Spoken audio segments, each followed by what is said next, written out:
Hey, ladies and gentlemen, the last section in this unit has to do with the concept called elasticity of demand. Yes, we're going back to demand because this doesn't really have to do with the price mechanism. It's more of a consumer behavior that we're looking at here. Still super important. So we've been talking about supply and demand, but we're going to flip briefly back to the consumer and the buyer and how they act. All right. Remember, the demand is the willingness, ability, and desire to buy at various quantities and at various prices.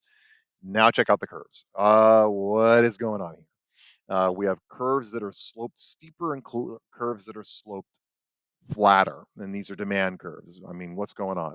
Well, what this has to do with is something known as elasticity of demand.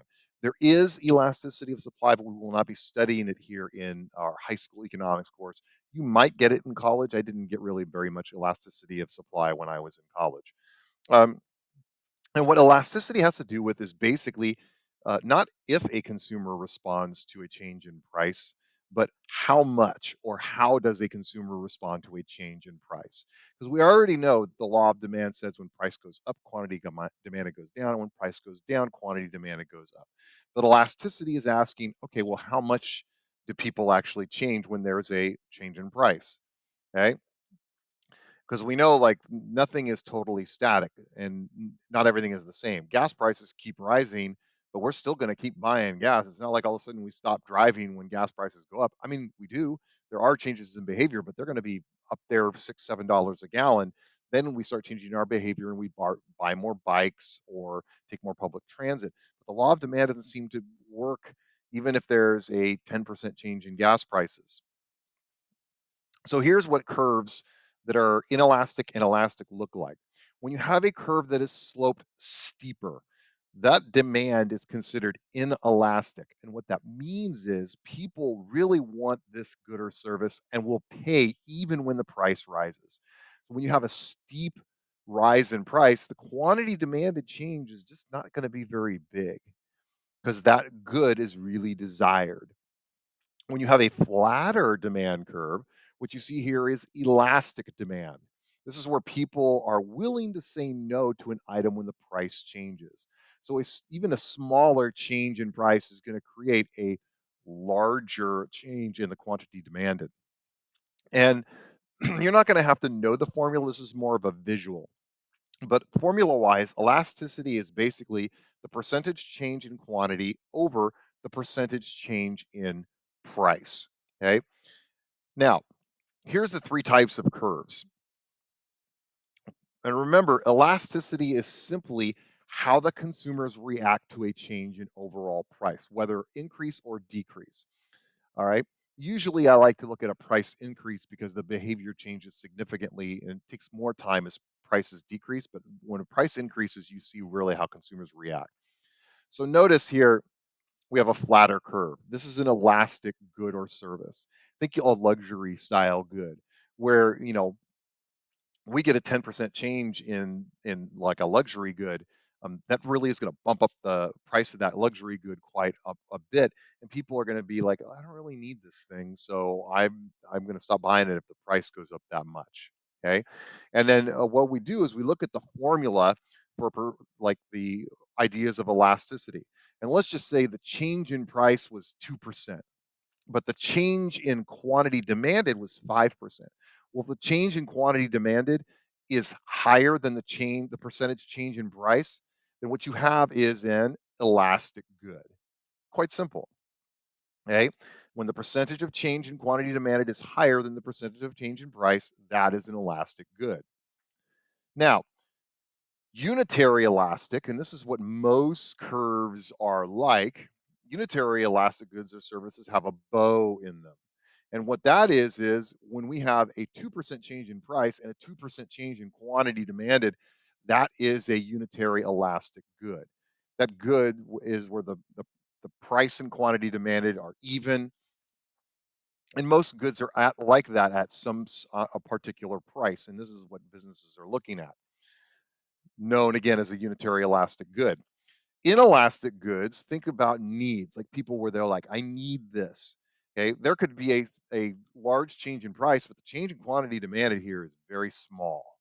Okay. So, and here we have a change in price, it's 2%. Change in quantity demanded is only like 0.03%. This is an inelastic good or service. Okay. So when we have inelastic goods or services, that means that inelastic demand is not sensitive to a real change in price. Um, I take heart medication. Okay. It doesn't matter that that thing is going up 10%, 15%, 20%. I'm not going to stop demanding it. I'm going to keep taking it. That is an example of an inelastic good. So prescription drugs are a perfect example of an inelastic good. You're going to take it regardless of whether or not the price goes up. When we get something like apple juice, it's different. Apple juice is a good example of elastic goods, where elastic demand is demand that's very sensitive to an overall change in price. If apple juice goes up 10 to 20%, for the most part, people will say, fine, I'm not going to drink apple juice. I'll drink orange juice. I'll drink pineapple juice. I'll drink water. I'll drink soda. I'll drink fruit juice. All right. But so people have other substitutes. It's more of a want. Okay. Now, I'll give you a little test here that you can use when we're talking about goods and services. And we're going to review this in class. But demand is usually elastic, more sensitive to a change in price if the answers to the following questions are yes. If the answers to the following questions are yes, then demand is usually elastic. The good or service is usually elastic. Are there adequate substitutes available? This is number one in terms of a determinant. If there are adequate substitutes available for whatever good or service that thing is, that's going to be an elastic good. If I can just sit and really quick say, "Oh, you raise the price a percent," I'm gonna go over here and take care of the substitute. That's just like what that's easy, no problem. All right. And this picture we'll talk about in class because this is an example of an adequate substitute. Number two, if the purchase is more of a want than a need, then it's going to be an elastic good. These are EpiPens. Are EpiPens a want or a need? And the answer is if you're in the market for an EpiPen, it's probably because you need it. Therefore, this is more of a need than a want. And this is an inelastic good. I've got to have it regardless of the price. Okay. So the answer here would be no, not for this thing. So this good would be inelastic. All right. But if it's more of a want, it's going to be more elastic. Does the purchase consume a larger part of your budget? If the answer is yes, it's probably an elastic good. Okay. Your average meal at Oko Time for two people is probably going to run somewhere in the $50, $60 range. The average meal at McDonald's, you could probably get away with for two people, maybe $8, $7. Okay. Now, a 10% rise in the price at Time is going to be much steeper than a 10% rise at McDonald's. You can take care of 10% at McDonald's. 10% at Time is going to hit you in the wallet pretty hard. So you're more likely to say, nah, 10% rise. I'm gonna go to Oharu's or I'll go to Ellie's Mud Hut or something like that instead.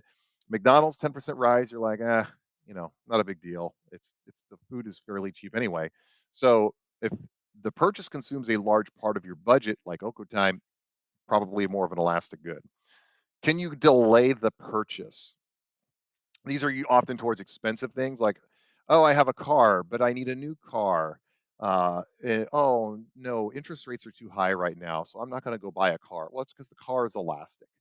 Okay? The car is an elastic purchase. You can hold off on it. I don't need it right now.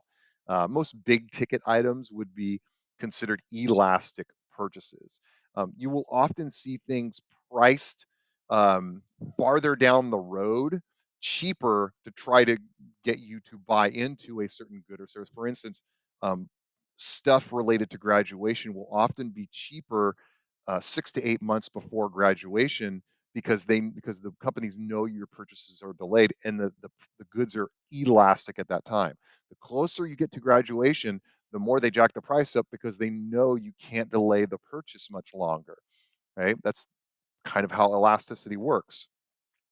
Is the purchase a luxury good? If it's a luxury good, it's going to be elastic. If it's something you're just buying because it's super nice and it makes you feel really good, and all Blahniks are like really nice shoes. My wife wishes she had some, but she never buys any because they're elastic to her. They're luxury goods, and she could find other things to do with her money.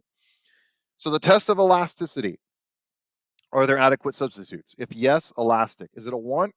Yes, that's elastic. Is it a large part of your budget? Yes, that's elastic. Um, uh, luxury good. Yes, that's elastic. Can you delay the purchase? Yes, that's elastic.